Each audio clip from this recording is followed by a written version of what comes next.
from New York, Late Night Show with Faiq Siddiqi.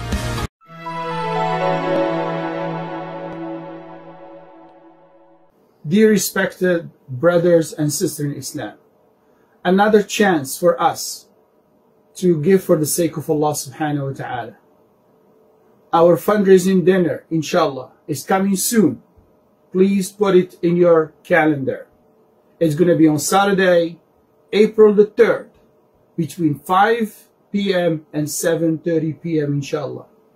Our beautiful speakers, our dear respected brother Siraj Wahaj and brother Abdullah Idris, they will be with us.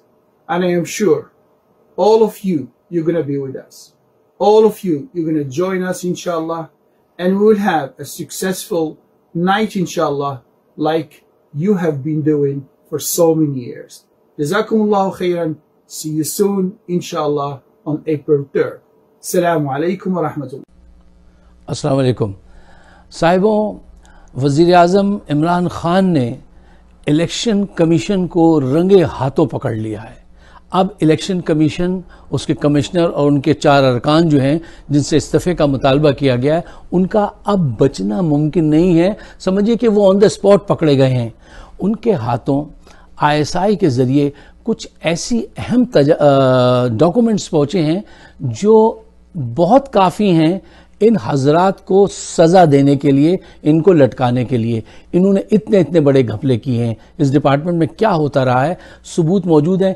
अब ये इनका बच के जाना मुमकिन नहीं है और ये इनको भी पता है कि ये अब बचेंगे नहीं।